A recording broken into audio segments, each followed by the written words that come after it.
എൻ്റെ പ്രിയപ്പെട്ട ദൈവമക്കളെ, വീണ്ടും കാണുവാൻ ദൈവം സഹായിച്ചതിന് ഞാൻ ദൈവത്തെ സ്തുതിക്കുന്നു.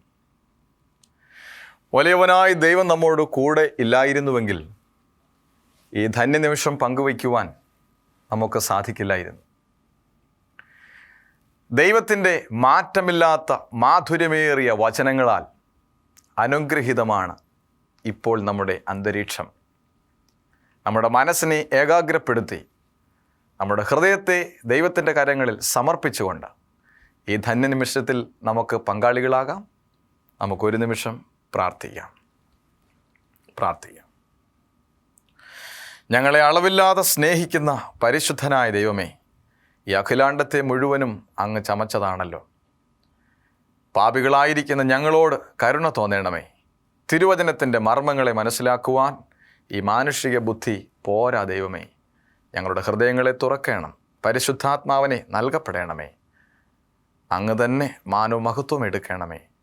യേശുവിൻ്റെ നാമത്തിൽ യാചിക്കുമ്പോൾ കൃപ തോന്നി പ്രാർത്ഥന കേൾക്കണമേ. ആമേൻ.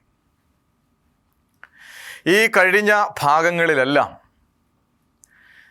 ദൈവത്തിൻ്റെ സഭയും പരിശുദ്ധാത്മാവും തമ്മിലുള്ള ബന്ധത്തെ സംബന്ധിച്ച് ആദികാല സഭയും അതിൽ കൂടെ ദൈവത്തിൻ്റെ വീക്ഷണവും അപ്പോസ്തലിക ആദിമ സഭയും പരാജയപ്പെട്ട ആധുനിക സഭയും ആദ്യകാല സമയത്ത് ദൈവാത്മാവ് എങ്ങനെയാണ് ആ സഭയുമായിട്ട് ബന്ധം പുലർത്തിയിരുന്നത്, അപ്പോസ്തലിക കാലഘട്ടത്തിൽ എങ്ങനെയാണ് സഭയുമായി ദൈവാത്മാവ് ബന്ധപ്പെട്ടത്, നാശത്തിൻ്റെ വക്കിലായിരിക്കുന്ന ആധുനിക സഭയ്ക്ക് എന്ത് പരിഹാരമാണ് ദൈവാത്മാവിൻ്റെ സാന്നിധ്യത്തിൽ ചെയ്യുവാനുള്ളത്, ഇങ്ങനെയുള്ള വിഷയങ്ങളെ സംബന്ധിച്ചെല്ലാം നാം പഠിച്ചു കഴിഞ്ഞു. ഈ ഭാഗത്ത് നമുക്ക് പഠിക്കുവാനുള്ളത് ദൈവത്തിൻ്റെ സഭയെന്ന് പരസ്യമായി പറയുവാൻ ഇടയാകത്തക്ക വിധത്തിൽ, പരസ്യമായി ഇന്നതാണ് ദൈവത്തിൻ്റെ സഭയെന്ന് പറയുവാൻ സാധിക്കത്തക്ക രീതിയിൽ എന്ത് ഗുണങ്ങളാണ് ഒരു സഭയ്ക്ക് ആവശ്യമായി ഇരിക്കേണ്ടത് എന്നുള്ള കാര്യത്തെ സംബന്ധിച്ചാണ്. എന്ന് പറഞ്ഞാൽ എന്തൊക്കെ ഗുണഗണങ്ങൾ കണ്ടാൽ നമുക്ക് പറയാൻ പറ്റും ഇത് ദൈവത്തിൻ്റെ സഭയാണെന്ന്. അല്ലെങ്കിൽ മറ്റൊരു വിധത്തിൽ ചിന്തിക്കാം, നാം നോക്കുമ്പോൾ ഇത് ദൈവത്തിൻ്റെ സഭയാണ് എന്ന് പറയുവാൻ എന്തൊക്കെ ഗുണങ്ങൾ അതിനുണ്ടായിരിക്കണം. മാനുഷികമായ രീതിയിൽ എനിക്ക് വേണമെങ്കിൽ പല കാര്യങ്ങളും പറയാം, പല ഉദാഹരണങ്ങൾ പറയാം. ഞങ്ങൾ ആത്മാവിൽ ആരാധിക്കുന്നു, ഞങ്ങൾ പല കാര്യങ്ങളും അനുസരിക്കുന്നു, ഞങ്ങൾ പ്രസംഗിക്കുന്നു, ഞങ്ങൾ രോഗികളെ കാണുന്നു, ശുശ്രൂഷിക്കുന്നു. ഇങ്ങനെയുള്ള കാര്യങ്ങളെല്ലാം ഉള്ളതുകൊണ്ട് തന്നെ ഞങ്ങൾ ദൈവത്തിൻ്റെ സഭയാണെന്ന് വ്യക്തിപരമായി ഒരാൾക്ക് വേണമെങ്കിൽ പറയാം. എന്നാൽ വ്യക്തിപരമായി ഇങ്ങനെ പലരും പലതും പറഞ്ഞുകൊണ്ടാണ് ഇന്ന് ദൈവത്തിൻ്റെ സഭ 100 കഷണങ്ങളായി ഭിന്നിച്ച് നിലനിൽക്കുന്നത്. എന്നാൽ ദൈവത്തിൻ്റെ തിരുവചനം എന്താണ് പറയുന്നത്? എന്തൊക്കെ അടിസ്ഥാന ഗുണങ്ങളാണ് ഒരു സഭയെ സംബന്ധിച്ച് ദൈവാത്മാവ് നൽകുന്നത്? ദൈവാത്മാവിനാൽ എങ്ങനെയാണ് അതിനടയാളമായി നൽകിയിരിക്കുന്നത്? എങ്ങനെയാണ് അതിനെ പരിപാലിക്കപ്പെട്ടിരിക്കുന്നത്? നമുക്ക് ചിന്തിക്കാം. അപ്പോസ്തലനായ പൗലോസ് റോമർക്ക് എഴുതിയ ലേഖനത്തിൻ്റെ 10-ാം അധ്യായം അതിൻ്റെ 9-ാമത്തെ വാക്യം ഒന്നാമത്തെ അടയാളമായിട്ട് നമുക്ക് നോക്കാം. യേശുവിനെ കർത്താവ് എന്ന് വായ്കൊണ്ട് ഏറ്റുപറയുകയും ദൈവം അവനെ മരിച്ചവരിൽ നിന്ന് ഉയർത്തെഴുന്നേൽപ്പിച്ചു എന്ന് ഹൃദയം കൊണ്ട് വിശ്വസിക്കപ്പെടുകയും ചെയ്താൽ നീ രക്ഷിക്കപ്പെടും. ഒരു വലിയ മർമ്മമാണ് പൗലോസ് പറയുന്നത്. യേശുവിനെ കർത്താവ് എന്ന് വായ്കൊണ്ട് ഏറ്റുപറയണം. 2, ദൈവം അവനെ മരിച്ചവരിൽ നിന്ന് ഉയർത്തെഴുന്നേൽപ്പിച്ചു എന്ന് ഹൃദയം കൊണ്ട് വിശ്വസിക്കപ്പെടണം. ഇങ്ങനെ യേശുവിനെ കർത്താവെന്ന് വായ്കൊണ്ട് ഏറ്റുപറയുകയും അവൻ ഉയർത്തെഴുന്നേറ്റിരിക്കുമെന്ന് ഹൃദയം കൊണ്ട് വിശ്വസിക്കുകയും ചെയ്യാത്ത അനുഭവമോ വിശ്വാസ സംഹിതകളോ വെച്ച് പുലർത്തുന്ന ഒരു സഭ, ഇങ്ങനെയുള്ള അനുഭവത്തിൽ മുമ്പോട്ട് പോകുന്ന ഒരു കൂട്ടായ്മ ദൈവത്തിൻ്റെ സ്വന്തം സഭയാണെന്ന് പറയുവാൻ തിരുവചനം ഒരു യോഗ്യതയും കൽപ്പിക്കുന്നില്ല. യേശുവില്ലാത്ത സഭ അതെങ്ങനെ ദൈവസഭയാകും? ദൈവപുത്രൻ്റെ മരണവും ഉയർത്തെഴുന്നേൽപ്പും ഇനി വീണ്ടും വരുമെന്നുള്ള പ്രത്യാശയുമില്ലെങ്കിൽ അതെങ്ങനെ ദൈവത്തിൻ്റെ സഭയാണെന്ന് പറയാൻ സാധിക്കും? യേശുവില്ലാതെ എന്ത് സഭ? യേശുവിൻ്റെ അനുഭവമോ സ്വഭാവമോ ഇല്ലാതെ എന്ത് ദൈവസഭയാണ് ഈ ഭൂമിയിലുള്ളത്? ദൈവം വിഭാവന ചെയ്യുന്ന, ദൈവത്തിൻ്റെ പരിശുദ്ധാത്മാവിൻ്റെ പ്രവർത്തനത്തിൽ രൂപീകരിക്കുന്ന സഭയുടെ അടയാളത്തിലൊന്ന് അത് യേശുവിനെ സ്വന്തം കർത്താവെന്ന് രക്ഷിതാവെന്ന് ഏറ്റുപറയുകയും അവനെ ദൈവം മരിച്ചവല്ലെന്ന് ഉയർപ്പിച്ചിരിക്കുന്നു എന്ന് ഹൃദയം കൊണ്ട് വിശ്വസിക്കുകയും ചെയ്യുന്നവരുടെ കൂട്ടം. അതാണ് പ്രത്യക്ഷമായ ഒരടയാളം. ഈ അടയാളമുണ്ടെങ്കിൽ, ഇതിൽ ഒന്നാമത്തെ അടയാളം മാത്രമേ ആവുന്നുള്ളൂ. ഇതിനോട് ബന്ധപ്പെട്ട് ചില പഴയ നിയമ എഴുത്തുകളും കൂടെ നമ്മൾ പരിശോധിച്ചാൽ കുറേ കൂടെ കാര്യം വ്യക്തമാകും. പുറപ്പാട്, ലേവ്യ തുടങ്ങിയ പുസ്തകങ്ങളിൽ കൂടെ നാം പരിശോധിച്ചു പോകുമ്പോൾ അവിടെയെല്ലാം സഭ എന്നുള്ള പദം, വാക്ക് ഉപയോഗിക്കുന്നതിനോട് ചേർന്ന് മറ്റൊരു പദവും കൂടെ ഉപയോഗിക്കുന്നുണ്ട്. ആ പദം ഇങ്ങനെയാണ്: വിശുദ്ധം എന്നതാണ്. വിശുദ്ധ സഭ, വിശുദ്ധ സഭായോഗം, വിശുദ്ധ കൂട്ടായ്മ, ഈ അർത്ഥത്തിലാണ് ഈ പുസ്തകങ്ങളിലൊക്കെയും സഭ എന്നുള്ള പേരിനോട് ചേർത്ത് പറഞ്ഞിരിക്കുന്ന പദങ്ങൾ. അപ്പോൾ നാം ആദ്യം വായിച്ച വാക്യവും ഈ പദവും കൂടെ ചേർത്തൊന്ന് വായിച്ചു നോക്കിയാൽ കുറേ കൂടെ അർത്ഥം വ്യക്തമാകും. യേശുവിനെ തൻ്റെ കർത്താവെന്ന് ഏറ്റുപറയുകയും ദൈവം അവനെ മരിച്ചവരിൽ നിന്ന് ഉയർത്തെഴുന്നേൽപ്പിച്ചു എന്ന് വിശ്വസിക്കുകയും ഹൃദയം കൊണ്ട് വിശ്വസിക്കുകയും ചെയ്യുന്ന വിശുദ്ധന്മാരുടെ കൂട്ടം. ഇപ്പോൾ കൂടുതൽ വ്യക്തമായില്ലേ? ദൈവത്തിൻ്റെ സഭയെന്ന് പറഞ്ഞാൽ മാനുഷികമാകുന്ന പരിമിതികൾ കൊണ്ട് പറയുന്ന കാരണങ്ങൾക്കപ്പുറത്താണ്. യേശുവിനെ സ്വീകരിക്കുന്നവൻ, യേശു ഉയർത്തെഴുന്നേറ്റിരിക്കുന്നു വിശ്വസിക്കുന്നവൻ. അങ്ങനെ വിശ്വസിച്ചാൽ മാത്രം പോരാ, അവൻ ജീവിതത്തിൽ വിശുദ്ധിയുള്ളവനായിരിക്കണമെന്ന് അർത്ഥം. അപ്പോൾ ഈ രണ്ട് ഗുണങ്ങളും നമുക്ക് മനസ്സിലായി. അടുത്ത ഒരു വാക്യവും കൂടെ നമുക്ക് വായിക്കാം.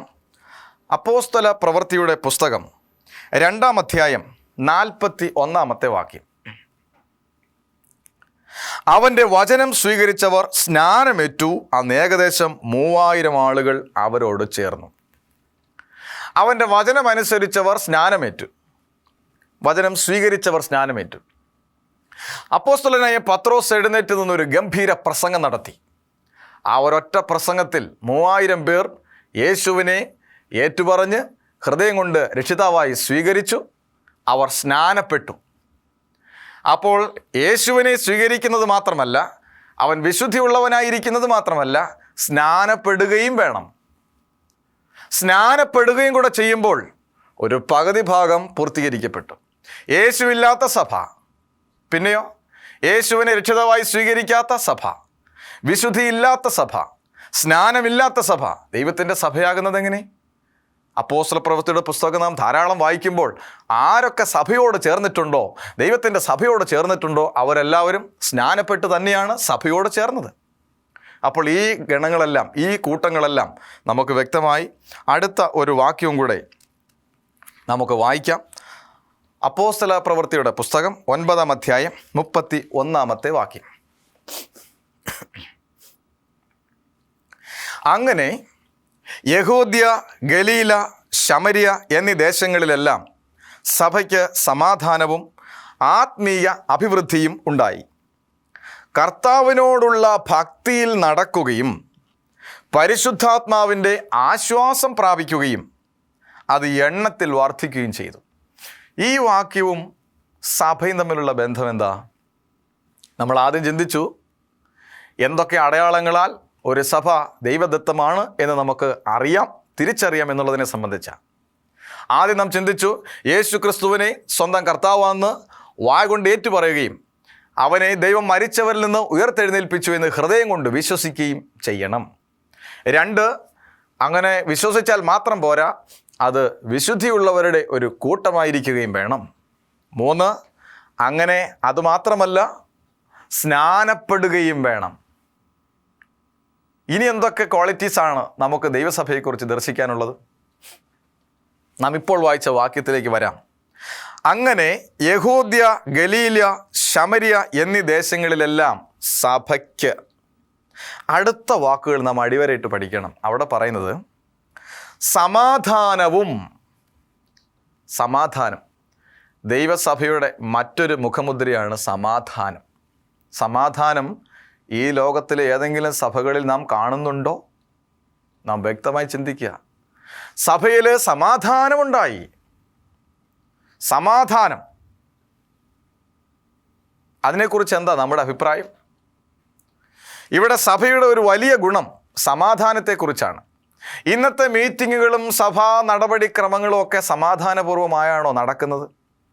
പ്രസംഗിക്കുന്നവർക്ക് സമാധാനമുണ്ടോ? സുവിശേഷകർക്ക് സമാധാനമുണ്ടോ? വിശ്വാസികൾക്ക് സമാധാനമുണ്ടോ? ഇന്ന് ഒരു ദൈവസഭ എന്ന് പറഞ്ഞൊരു പേര് വെച്ച് അതിൽ അംഗമായിരിക്കുകയും സമാധാനത്തിന് വേണ്ടി കിലോമീറ്ററുകളോളം യാത്ര ചെയ്യുകയും തീർത്ഥയാത്രകൾ നടത്തുകയും ചെയ്യുന്ന ദൈവസഭ അംഗങ്ങളെയാണ് ഇന്ന് നമുക്ക് ദർശിക്കുവാനായിട്ട് സാധിക്കുന്നത്. എവിടെ അവർക്ക് സമാധാനം?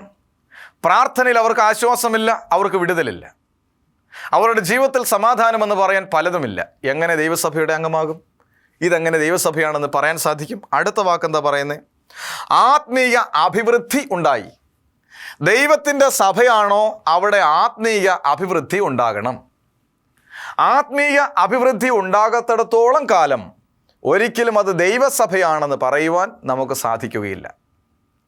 ആത്മീയ അഭിവൃദ്ധി ആത്മീയമായി ആദ്യം തുടങ്ങിവെച്ച അവസ്ഥയിൽ തന്നെ ആയിരിക്കരുത്. അതിനൊരു മാറ്റം ഉണ്ടാകണമെന്നർത്ഥം. ഇന്ന് തുടങ്ങിയത് എവിടെയാണോ അവിടെ നിന്ന് ഒരു പടി പിറകോട്ട് പോയതല്ലാതെ ഒരു പടി പോലും പകുതി പോലും മുന്നോട്ട് ചലിക്കുവാൻ ഇതുവരെ സാധിച്ചിട്ടില്ല. അന്ന് കൃപയുണ്ടായിരുന്നു, ഇന്നും കൃപ തന്നെ. പക്ഷേ കൃപമേൽ കൃപയായിട്ടുണ്ടോ? അത് പ്രാവർത്തികമാക്കാൻ സാധിച്ചിട്ടുണ്ടോ? അന്ന് 2 മണിക്കൂർ പ്രാർത്ഥിക്കും, ഇന്ന് 1.5 മണിക്കൂറായി ചുരുങ്ങി. എന്നാൽ അത് 3 മണിക്കൂറായി വർദ്ധിച്ചിട്ടുണ്ടോ? ഒരിക്കലുമില്ല. അഭിവൃദ്ധി, ആത്മീയ അഭിവൃദ്ധി, തിരുവചനം പഠിച്ചു തുടങ്ങിയത് എവിടെയാണോ അവിടെ തന്നെ ഇന്ന് നിൽക്കുന്നു. നിങ്ങൾ ശിശുക്കളായതുകൊണ്ട് ഇന്നും പാല് തന്നെയാണ് വേണ്ടത് എന്നുള്ള അർത്ഥത്തിലാണ് അപ്പോസ്തലൻ നമ്മോട് പറയുന്നത്.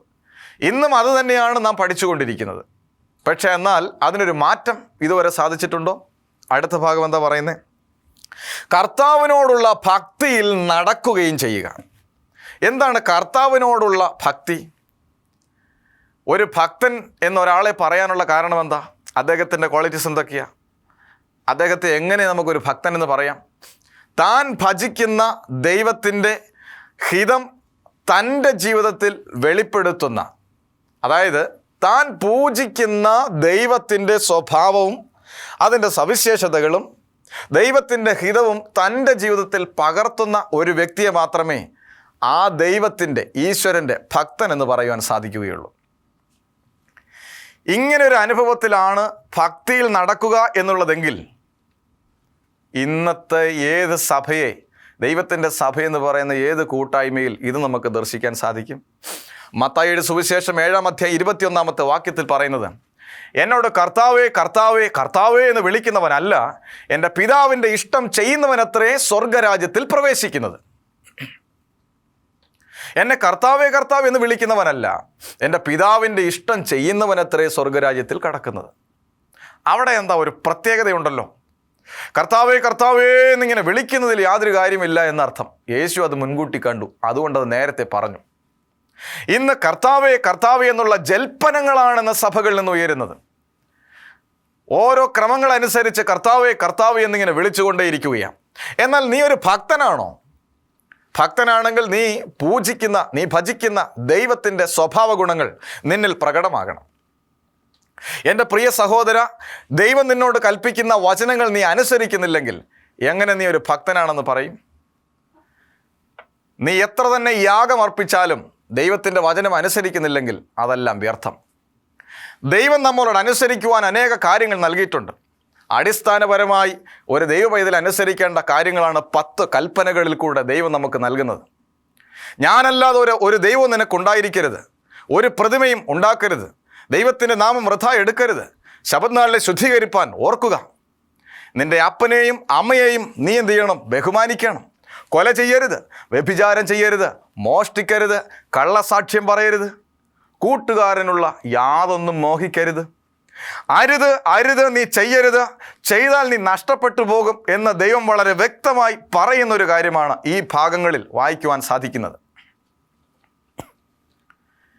ഇങ്ങനെ ചെയ്യരുത് അല്ലെങ്കിൽ ഇത് ചെയ്യണം എന്ന് പറയുന്ന കാര്യങ്ങൾ നീ ചെയ്യണമെന്ന് പറയുന്ന കാര്യങ്ങൾ ചെയ്യാതിരിക്കുകയും ചെയ്യരുത് എന്ന് ദൈവം പ്രത്യേകം പറയുന്ന കാര്യങ്ങൾ നീ ചെയ്യുകയും ചെയ്തിട്ട് കർത്താവേ കർത്താവേ എന്ന് വിളിച്ച് രാപ്പകൽ ദൈവത്തെ ഉച്ചത്തിൽ പാടി സ്തുതിച്ചതുകൊണ്ട് എന്ത് കാര്യം? അതെങ്ങനെ ഭക്തിയായി മാറും? വിശുദ്ധ ശബത്തിൽ 7-ാം ദിനത്തിൽ നീ സ്വസ്ഥമായിരുന്ന ദൈവത്തിൻ്റെ വൻ കാര്യങ്ങളെ പ്രസ്താവിക്കണമെന്ന്, അന്ന് നീ നിൻ്റെ ദൈവത്തിൽ പ്രമോദിക്കണമെന്ന് ദൈവത്തിൻ്റെ വചനം അക്കമിട്ട് നമ്മോട് പറയുമ്പോൾ, ഇന്ന് അതനുസരിക്കാൻ മനസ്സില്ലാതെ ഞാൻ കർത്താവേ കർത്താവേ എന്ന് വിളിച്ചുകൊണ്ടിരുന്നിട്ട് എന്ത് പ്രയോജനം? ഇവിടെ അപ്പോസ്തലൻ ചോദിക്കുന്നു, എങ്ങനെ അത് ദൈവസഭയുടെ അടയാളമാകും? അടുത്ത വചനം പറയുന്നു, പരിശുദ്ധാത്മാവിൻ്റെ ആശ്വാസം പ്രാപിക്കുകയും. സകല പ്രയാസങ്ങളിലും പ്രതികൂലങ്ങളിലും പരിശുദ്ധാത്മാവിൻ്റെ ആശ്വാസം നമ്മിൽ ഉണ്ടായിരിക്കണം.